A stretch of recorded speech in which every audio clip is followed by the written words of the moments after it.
Assalamu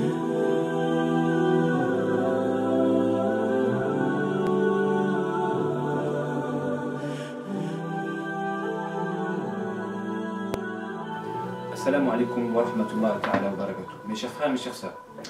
Donc, je vais intervenir, Inch'Allah, dans ce communiqué associatif sur le sujet de la théorie et de la pratique. Comme vous savez, pour bien agir, il faut théoriser au préalable et ensuite pratiquer. Or, il y a deux extrêmes. Il y a des gens qui théorisent uniquement, qui font que des réunions, que des réunions, que des réunions, et qui n'agissent jamais. Donc, la théorie, c'est bien, mais lorsqu'elle n'est pas accompagnée par de l'action, elle devient inutile. À quoi bon théoriser une œuvre si elle n'est jamais mise en pratique? Donc ne tombez pas dans le piège de trop théoriser sans jamais agir. Et pareillement, vous avez des gens qui agissent et qui ne théorisent pas. Et quand on agit sans théoriser, l'agissement est fragile. L'action d'une personne qui, par exemple, veut construire un immeuble qui, au préalable, ne répond pas à un plan. Donc son immeuble va être fragilisé par les intempéries ou autres. Donc pour pouvoir réussir une œuvre, il faut non seulement théoriser, mais aussi agir.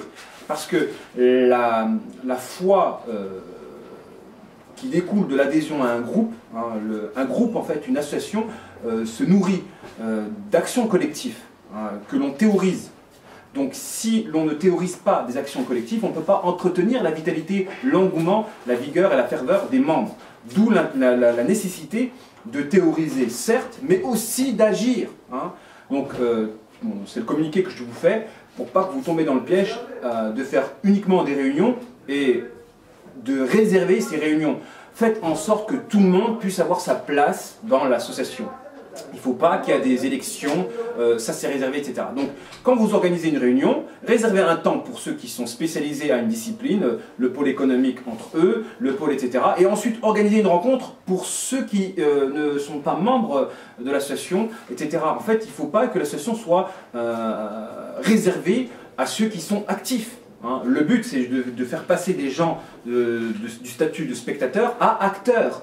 Donc, vous ne pouvez pas permettre cette transmission-là si vous ne permettez pas à des spectateurs d'être spectateurs, tout simplement. Donc, c'est pour ça qu'il faut proposer des activités pour ceux qui ne font pas spécialement partie de l'association, afin que vous puissiez puiser chez eux des gens qui deviendront les futurs acteurs de l'association. Donc, ne tombez pas dans le piège de trop théoriser et de réserver les activités de l'association uniquement aux membres. Vous risquez de vous étouffer parce que une association qui a des projets conséquents a besoin de membres consécutivement justement à la lourdeur des projets. Donc plus une association se développe, plus elle a besoin de membres. Donc il faudra puiser chez les membres. Ce sont les membres qui font la grandeur des projets d'une association. Donc il faut toujours inviter les membres à adhérer à l'association et entretenir leur adhésion moyennant des activités constantes.